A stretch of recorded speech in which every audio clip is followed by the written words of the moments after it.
If we talk about Demon Slayer, the character who can simultaneously take on the role of the strongest support, the team's pet and the key hero, then it's none other than Nezuko. Her life can be called a series of winning without effort. Today, we'll talk about Nezuko's story as the eldest daughter of the Tanjiro family, because her father passed away early. Whenever Tanjiro went out to sell charcoal, Nezuko was the pillar of the family. She could sew old clothes into beautiful patterns and take care of her younger siblings while keeping her hair perfectly neat, helping her mother bear many burdens. Though their life wasn't wealthy, it was full of warmth. But that beautiful life was shattered when Tanjiro went out to sell charcoal again. The recklessness of the demon leader dealt the heaviest blow to this family. Nezuko only had time to shield her youngest sibling with her body. When Tanjiro returned home and witnessed the tragedy, only Nezuko still had a faint trace of warmth, leaving him no time to grieve too deeply. He could only carry his sister everywhere to seek help. But after Nezuko woke up, after receiving the blood of Muzan Kibutsuji, she turned into a demon. At that moment, Nezuko was facing the toughest decision as a demon: to eat her brother and evolve into a complete form, or to keep starving as a vegetarian. Clearly, her love for her family overcame her instincts. When the siblings struggled on the snowy slope, Tanjiro's pained cries pulled her out of her uncontrollable state. Jutami Oka arrived just in time, intending to slay the demon per the rules. But through Tanjiro's pleas, and seeing that Nezuko was different from other demons, he changed his mind, only knocking Nezuko out with his hand. When Nezuko woke up, she received a limited edition bamboo muzzle, thus beginning the fantastical adventure of a girl with a bamboo muzzle, incidentally unlocking the new achievement of a mobile home. Then Tanjiro took Nezuko to Mist Mountain. On the way, they encountered the temple demon, the room filled with the stench of blood. If it were another demon, they'd have rushed to devour it. But Nezuko firmly resisted the temptation, and when her brother was in danger, she kicked the demon's head off. Seeing this, Tanjiro was stunned. Since when did his little sister become so strong? And when they reached Mist Mountain, Nezuko even activated Sleeping Beauty mode for training, sleeping straight for 2 years, successfully turning herself into an energy-saving demon who recharges with sleep.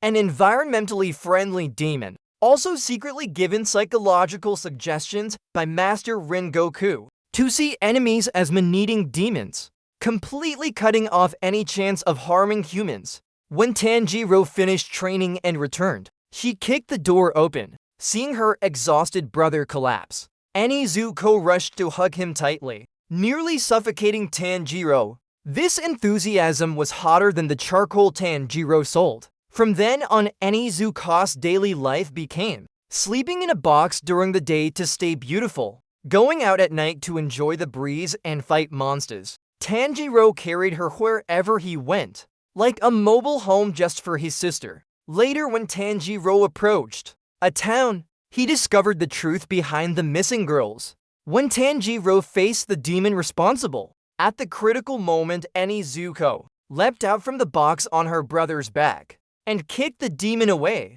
Then when Tanjiro went to slay the demon's true form, thanks to Rengoku's psychological suggestions, Nezuko always protected Mr. Hisu and the kidnapped girl, Miss Thapjeong. Later, Nezuko and her brother went to the home of demons confronting Muzan, namely Jushai and Yushiro. Since Jushai and Yushiro only relied on drinking a small amount of purchased human blood to replace eating human flesh, Nezuko saw them as humans and felt no hostility. Facing assassins sent by Muzan Shaipayu and Ju Shaoan, Nezuko used her body as a shield to protect Ju Shaoan, creating a chance for Tanjiro to slay Shaipayu and Ju Shaoan. She easily turned the enemies against each other. Jushai seized the chance to use her blood demon art to force Shaipayu to reveal secrets leading to his self-destruction. In the chaos, Nezuko inhaled Jushi's breath, falling into an abnormal state.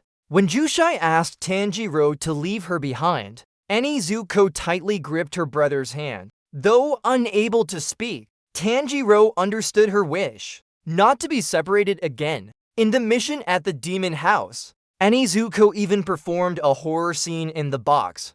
At that time, Tanjiro asked the children to watch the box, but she rolled around inside making noises, scaring the kids away. Then a demon smelled a fellow demon in the box, raising a blade to strike. Luckily, Zenitsu firmly stopped it. Otherwise, Nezuko might have faced a scene of being torn to pieces at Spider Mountain. In the battle against Lower Moon 5 Rui, Nezuko created her first shining moment in her career. When Tanjiro was wrapped in webs like a rice dumpling, she suddenly awakened, her blood demon art exploding blood. Her burning blood not only cut through the webs, but also turned Tanjiro's broken blade into a red blade, helping Tanjiro cut Rui's neck. Though it couldn't kill Rui, it successfully held him off until Ju arrived.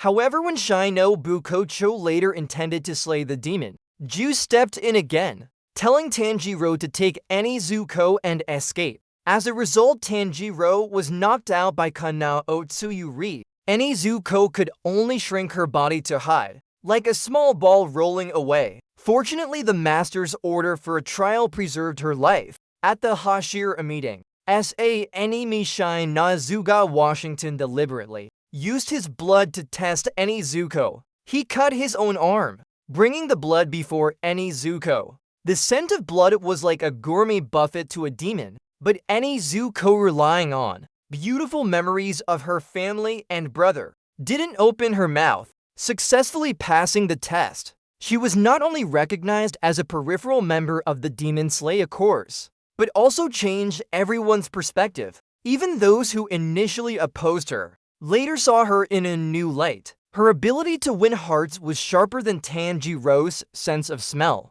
On the Infinity Train, Tanjiro was trapped by the blood demon art of Upper Moon 1 and Mu, caught in a dream, sinking into an illusion of a living family unable to break free. After Nezuko woke up, she headbutted Tanjiro. As expected of Tanjiro, even as a demon, Nezuko was headbutted until her head bled. Nezuko, enraged, activated exploding blood. The scorching blood nearly roasted Tanjiro into charcoal. But it must be said, this physical wake-up method was effective. Tanjiro instantly snapped awake and conveniently broke Enma's dream control. From this we can see, sometimes violence is indeed the fastest solution, especially for those lost in sweet dreams unwilling to wake. In the battle at Yoshiwara Flower District against Upper Moon 6 Daki and Gyutaro, Nezuko transformed into a mobile rescue station. Nezuko followed Tanjiro, infiltrating Yoshiwara Flower District for the mission. To avoid attention, she hid in the box. Tanjiro, overusing some breathing, fainted, nearly dying to Daki. Seizing the chance, Nezuko kicked Daki away. After contact with Muzan's cellular breath in Daki's body, Nezuko activated memories of her family's slaughter, entering a fully demonized state. Her regeneration ability surged. Her blood demon art exploding blood once overwhelmed Daki, but her uncontrolled demonization made her nearly harm humans. At the critical moment, Tanjiro, in a coma, was awakened by the soul of their brother Takeo, using a lullaby to evoke Nezuko's childhood memories with their mother. Their mother's soul appeared, helping her regain her senses. Nezuko escaped demonization and fell asleep. After the battle, she purged the toxins from Tanjiro's body, carried the heavily injured Tanjiro off the battlefield, used exploding blood to burn away the poisoned blood in Tengen's body, helping the three survive, able to fight and save, and relying on a lullaby. This setup is truly onio-vacant. In the battle against Upper Moon for Hantengu, Nezuko activated full demonization mode. When Hantengu's clone cut off her leg, her eyes glowed red. Her severed leg healed instantly. Her torn arm regenerated immediately. This regeneration speed made the most advanced 3D bioprinter feel inferior. She not only kicked and broke the neck of the clone Karaku, but also stole the enemy's fan, preventing it from using its blood demon art. Later, when other clones attacked, she relied on her super regeneration to hold them off, until Tanjiro arrived to assist. The battle dragged on until dawn. To protect her brother and save the villagers, Nezuko decisively pushed Tanjiro toward the demon, while exposing herself to sunlight. Miraculously, she overcame the sunlight. This evolution speed made Darwin's theory of evolution look like it was playing in slow motion, making Muzan cry with envy, because Nezuko's physique was the perfect vessel he craved.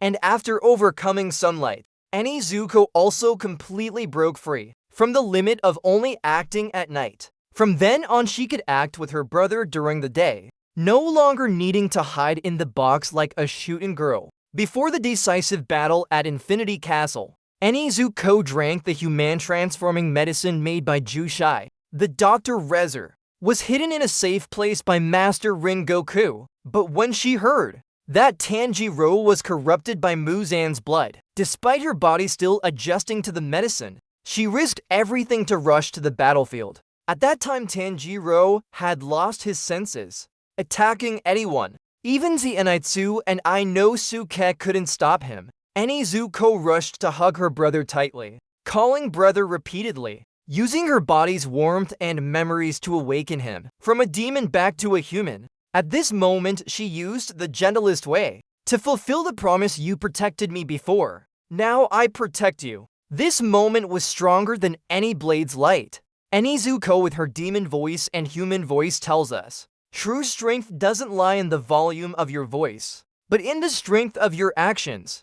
Not in the grandeur of words, but in the resolve of the heart. This girl with the bamboo muzzle, though thrown into the deepest darkness by fate, will bloom a flower reaching for the light.